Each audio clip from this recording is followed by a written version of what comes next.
Hey everyone, welcome back to my YouTube channel NC education system. Students, आज हम करने वाले हैं फर्स्ट फ्लाइट की पोम फॉग।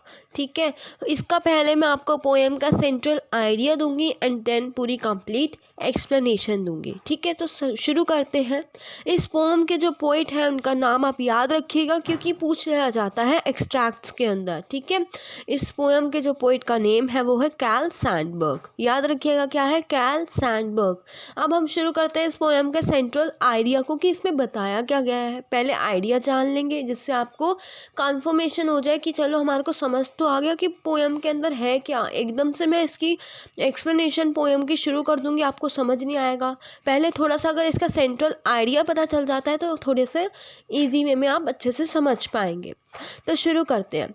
सेंट्रल आइडिया जो है इस पोम का नाम है फॉग। फॉग को यहाँ पे लिया गया है एक नेचुरल फिनोमिना। ठीक है, नेचुरल फिनोमिना की तरह डिस्क्राइब करा गया है। पोइट बड़े ही ब्यूटीफुली तरीके से कंपेयर करते हैं कि जिस तरीके से फॉग बड़े ही प्यार से हमारे आता है आसपास की जगहों में, और फॉग जो होता है वो हर जगह पे एक परत बिछा देता है, सब चीज़ों को डिसअपियर कर देता है। उसी तरह जो कैट भी होती है वो भी जगहों पे आती है और चुपचाप बता के चली भी नहीं जाती, मतलब बताती भी नहीं है कब चली गई, बस डिसअपियर हो जाती है, चली जाती है। पता नहीं लगता कब आ गई कैट, कब पता नहीं लगता कब चली गई। ठीक है, सिमिलरली कोई भी नोटिस नहीं कर पाता और कोई भी उनसे डिस्टर्ब नहीं होता कि वो कब आई या कब गई, पता ही नहीं चलता। और वैसी ही फॉग है, फॉग से लोग डिस्टर्ब होते हैं, कैट से भी डिस्टर्ब होते हैं अगर वो कोई कांड कर दे। ठीक है, दूध का पतीला चाट जाएगा, ऐसे एग्जाम्पल्स बहुत सारे हैं। ठीक है, तो आप लोग डिस्टर्ब हो गए, ऑब्वियस सी बात है ना। तो अब आते हैं लाइन वाइज एक्सप्लेनेशन पे। ठीक है बच्चे, the fog comes on little cat feet, it sits looking over harbour and city on silent haunches and then moves on. Fog comes, fog आता है। Fog was related to cat in this poem. Fog को किससे relate किया गया है poem से? Fog is described as a cat. ठीक है, फॉग को डिस्क्राइब करा गया है कैट से। फॉग आता है मतलब कैट आती है ऑन लिटिल कैट फीट, मतलब कैट अपने छोटे छोटे पैरों के साथ आती है चल के। फॉग भी अपने छोटे छोटे पैरों के साथ आता है, बता कर नहीं आता, कोई टाइम नहीं है कब आ जाए, बस आ जाता है बिना बताए।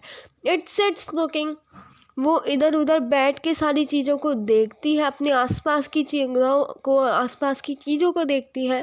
Over harbour and city, harbour मतलब बच्चे, हार्बर एक ऐसी जगह है जहाँ पे शिप्स लोड करी जाती है, या कोई भी अनलोड गुड्स जो होते हैं उनको हम लोड करते हैं। आप बोल सकते हो कि एक पोर्ट है, एक जगह है बस, जहाँ पे आपकी जो फॉग है वो आके पूरा हार्बर को कवर कर जाती है, पूरे पोर्ट को, पूरी जगह को कवर कर जाती है, पूरी सिटी में एक कवरिंग बिछा के चली जाती है, एक लेयर बिछा के चली जाती है धुंध की।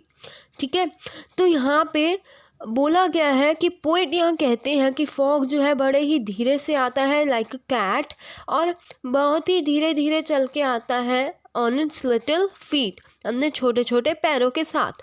फर्दर पोइट यहाँ कहना चाहते हैं कि जिस तरीके से कैट इतने धीरे धीरे चल के आती है अपने नीज को फोल्ड करके और आसपास की जगह और चीज़ों को देख के, सेम उसी तरीके से फॉग जो है वो पूरे हार्बर और पूरी सिटी में बैठ के क्या करता है, उस पूरे को कवर कर देता है। किससे? एक वाइट वाइट सा पॉल्यूशन हो जाता है, आप बोल सकते हो, उसको हम फॉग कहते हैं।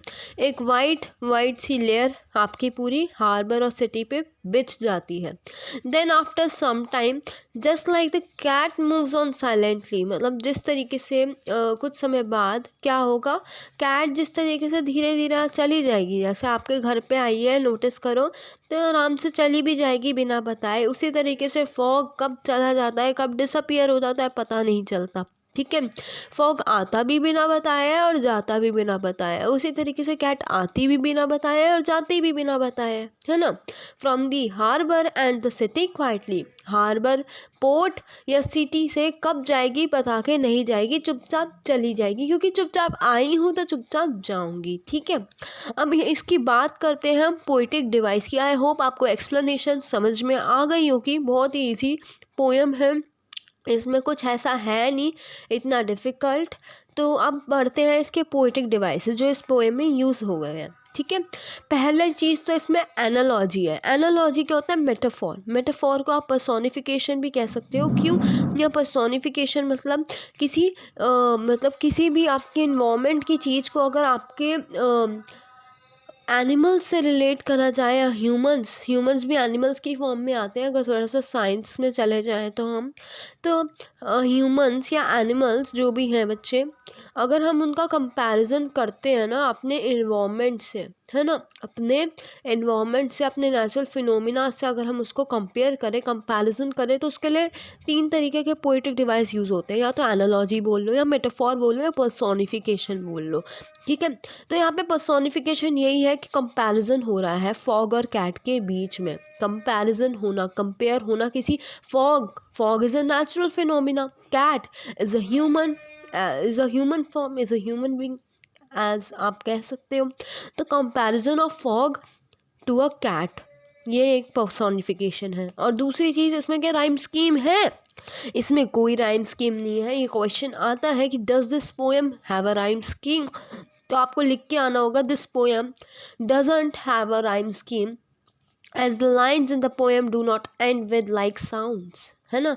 इनमें आप देखो तो कोई साउंड नहीं बन रही। The fog comes on little cat feet, it sits looking over harbour and city on silent haunches and then moves on. कोई राइम स्कीम नहीं बन रही। अगर आप इनके लास्ट वर्ड देखो, comes, feet, looking, city, haunches, on, कोई भी राइम नहीं बन रही है। कोई भी राइमिंग वर्ड एक भी मिलता जुलता नहीं है। मतलब यहाँ पे कोई राइम स्कीम नहीं है। जिसकी कोई राइम स्कीम नहीं होती, जिसकी कोई भी राइम नहीं होती, उसका हम नो राइम बोलते हैं। और उस पोएम को हम बोलते हैं फ्री वर्स। ये वर्ड याद रखना, क्योंकि क्वेश्चन में आता है कि पोएम में राइम स्कीम है या नहीं है, तो उसमें तो आप लिख दोगे this poem doesn't have a rhyme scheme. फिर वो पूछेगा कि poetry that doesn't have an obvious rhythm और rhythm is called question mark. मतलब इस पोएट्री में जो ऑब्वियस रिथम ऐसे यूज़ हुई है, कोई भी राइम यूज़ नहीं हुई, तो उन शब्दों को हम क्या बोलते हैं? उन पोएम को हम बोलते हैं फ्री वर्स पोएम।